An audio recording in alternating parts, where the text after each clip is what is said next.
Alhamdulillahirabbil alamin. Salatu wassalamu ala asyrafil anbiya'i wal mursalin wa ala alihi wa sahbihi wat tabi'ina lahum bi ihsanin ila yaumiddin wa ba'd.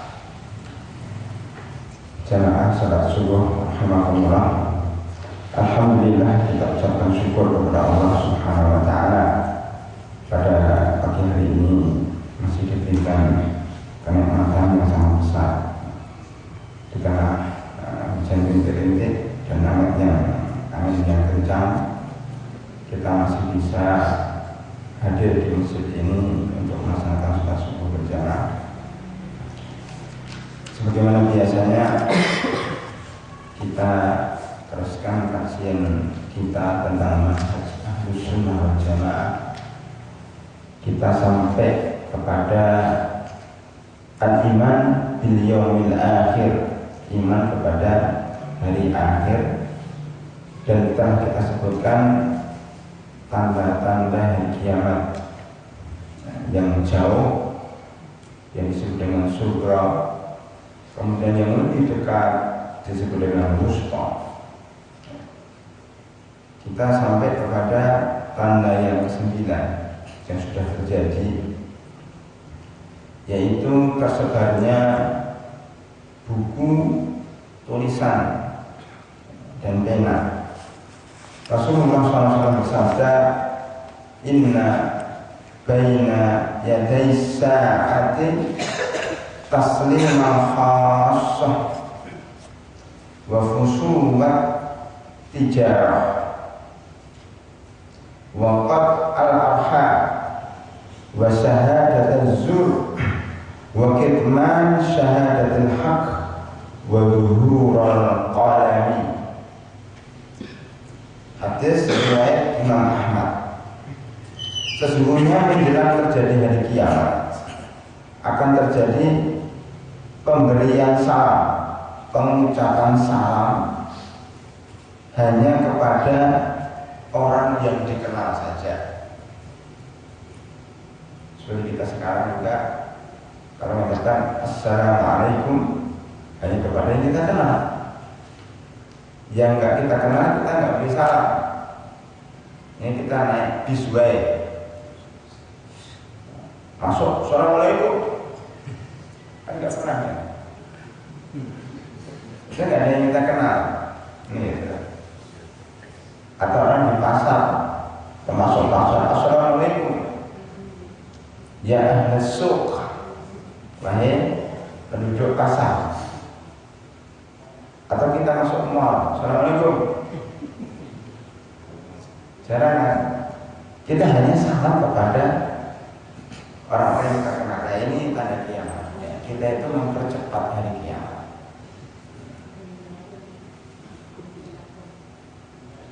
Jadi salah satu tanda hari kiamat adalah memberi salam hanya kepada orang yang dikenal.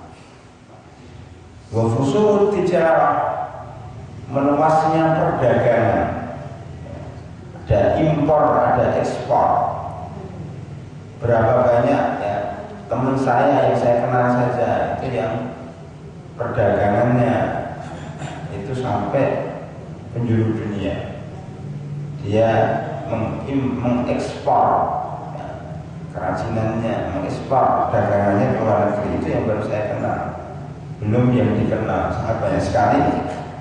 Perdagangan dalam segala bentuk dan sangat luas. Kalau sudah begitu, waqatul arham, terputusnya silaturahim, karena orang sibuk dengan dunianya masing-masing, sibuk dengan bisnis dan perdagangannya, sehingga tidak bisa silaturahim atau tidak ada waktu untuk silaturahim. Yang perlu digarisbawahi di sini adalah ikhwah, bahwa silaturahim maksudnya adalah menyambung tali persaudaraan dalam arti khusus. Rahim, rahim artinya menyambung saudara-saudara yang lahir dalam satu rahim, saudara sekandung, saudara ya, keponakan, sepupu, ya, paman, Ini yang perlu disambung, kerabat.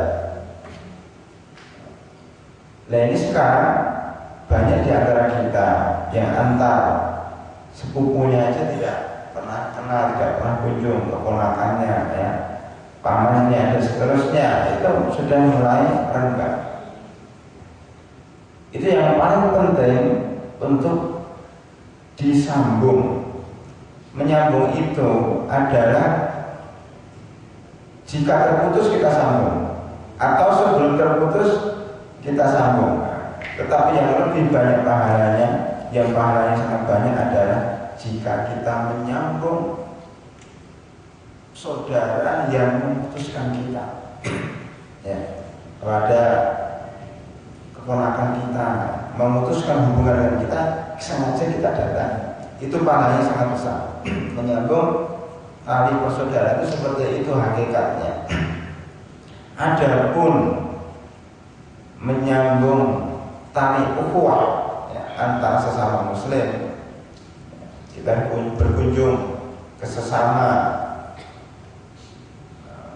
jamaah masjid umpamanya, itu kalau dalam bahasa Arab bukan silaturahim, ya, tetapi itu kunjungan, ya, bertamu kepada orang lain, tetapi sudah menjadi istilah bahasa Indonesia. Kalau kita kunjung kepada teman kita, kita sedang menyambung silaturahim. Kapan kita dilahirkan dalam satu rahim dengan orang itu? Tidak. Nah, ini ya, supaya kita bisa membedakan antara silaturahim yang dimaksud dalam hadis dengan silaturahim menurut istilah kita. Menurut istilah kita bahasa Indonesia tidak masalah, tapi hakikat silaturahim yang mendapat pahala yang besar, yang selalu ditekankan oleh Allah dan Rasulnya di dalam Quran dan hadis, ada silaturahim menyambung saudara kerabat yang ada hubungan darah. Ya, itu pun sudah terputus, ya, pada zaman ini.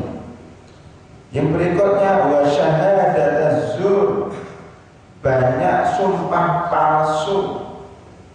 Apalagi sekarang banyak orang korupsi, dihadirkan saksi-saksi, saksinya dihadirkan dari menteri ini, dari fulan, dari Allah, dan ternyata apa? Dalam persaksian itu banyak yang membeberkan sesuatu yang tidak ada dasarnya, artinya alias palsu, persaksian palsu namanya.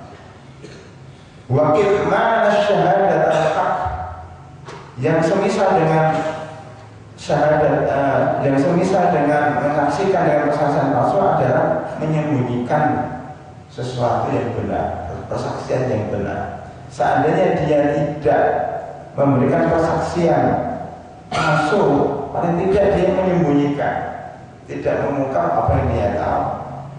Ini jelas bisa kita lihat setiap saat, ya, di negara kita bagaimana kasus-kasus korupsi yang ada, itu seringnya bersaksi dengan persaksian palsu. Demi Allah, kan, saya tidak mengambil umpamanya, tapi ternyata setelah beberapa minggu kemudian dia ditangkap.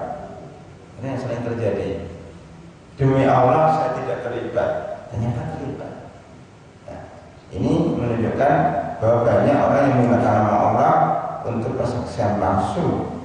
Yang terakhir, wadhuhurul qalam,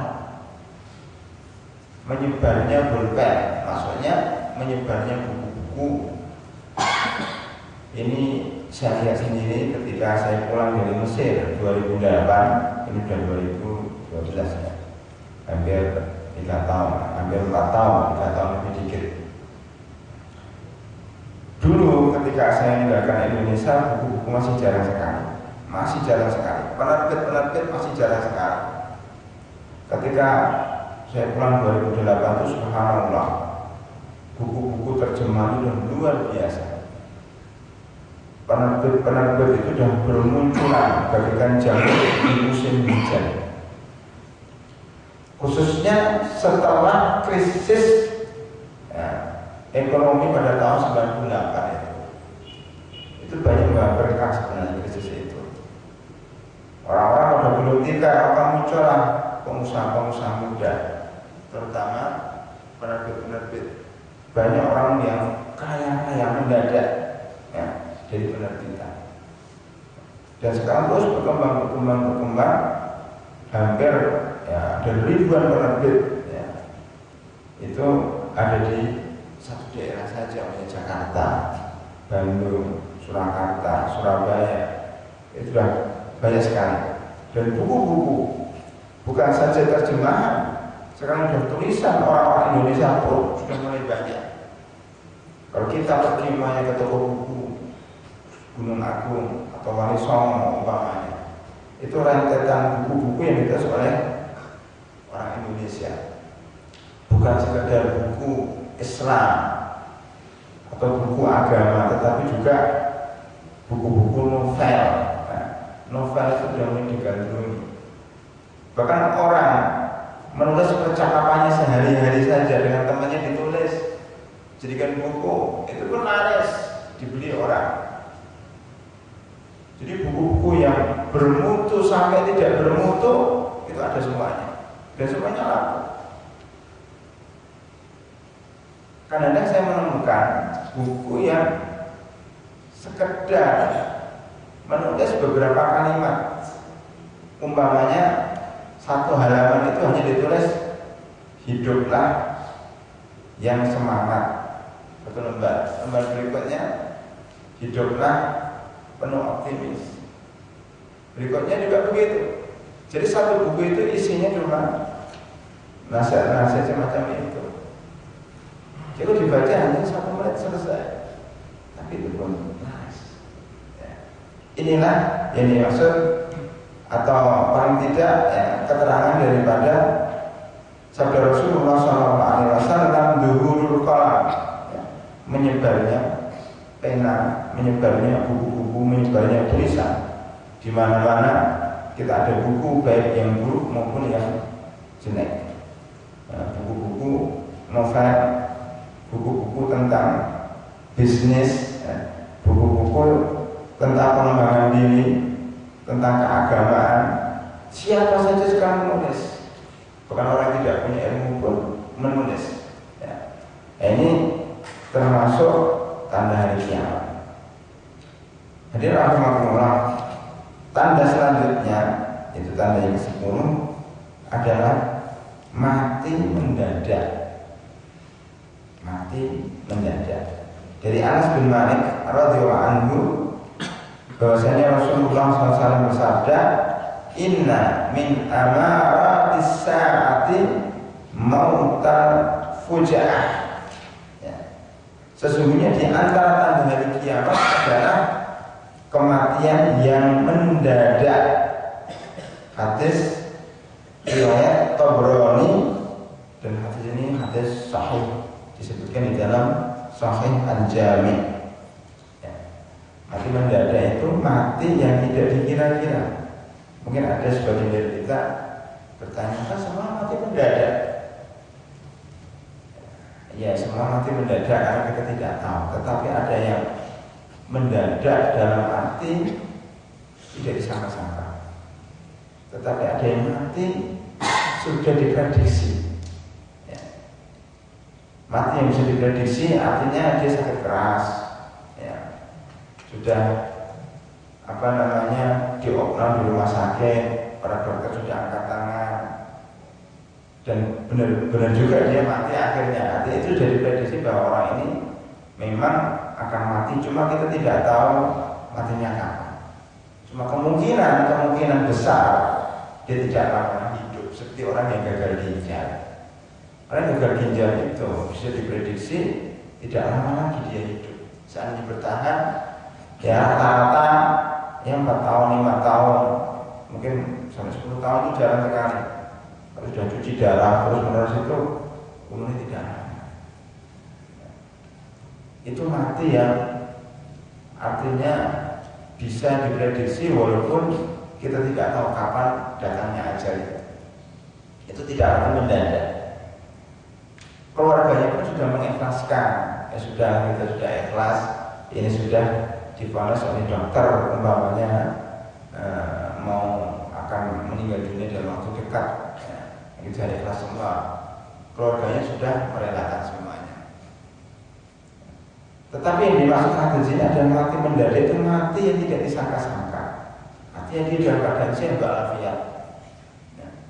Tiba-tiba mati begitu saja. Ada sebagian ulama yang ketika ceramah ini langsung mati. Yang mana ada yang nyata, sedang ceramah ini sudah mati. Ada yang sedang sujud, nggak balik lagi, mati dalam keadaan sujud. Kemarin anggota DPR, ya, sedang orasi, ya, tiba-tiba terduduk, lemes di bawah rumah sakit, di tengah jalan mati. Ini mati mendadak, tidak disangka-sangka. Termasuk dia sakit jantung. Sakit jantung itu sering mati mendadak. Dia marah-marah itu langsung mati. Ini mati mendadak, ya. Masih muda, tiba-tiba mati. Ini mati mendadak. Ada yang sudah tua, itu yang sudah berdiri dia akan mati. Nah, banyaknya kejadian dengan yang disebut dengan mati mendadak ini salah satu tanda hari kiamat. Yang sebelas, pasar-pasar berdekatan. Pasar-pasar berdekatan.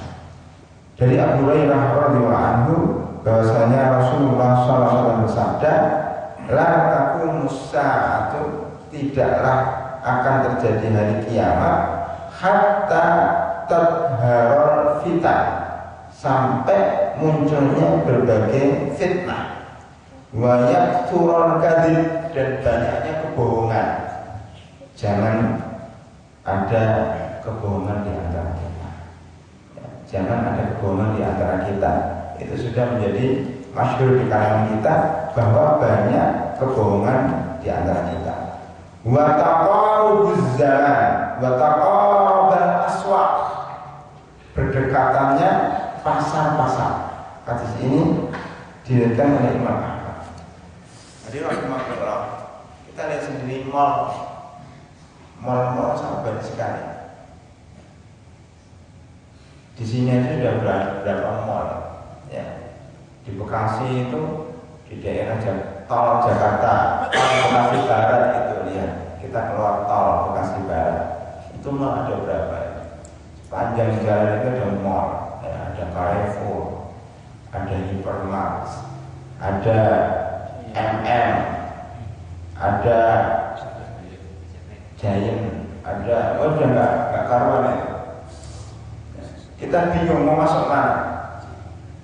Itu baru satu jalan aja mulai banyak seperti itu. Ya. Di Bekasi Timur umpamanya beberapa mall, ya.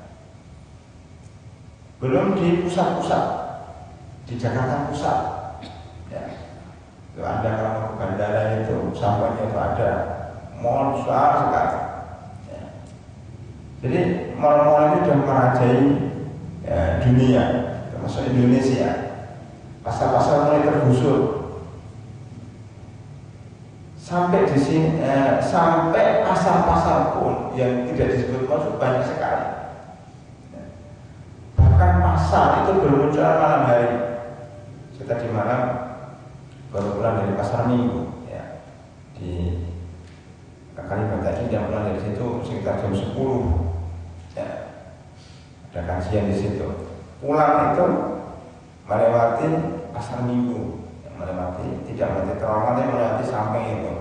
Yang pada siang hari itu lancar, ya. Ketika malam hari itu jalan sudah nggak bisa dipakai. Kenapa?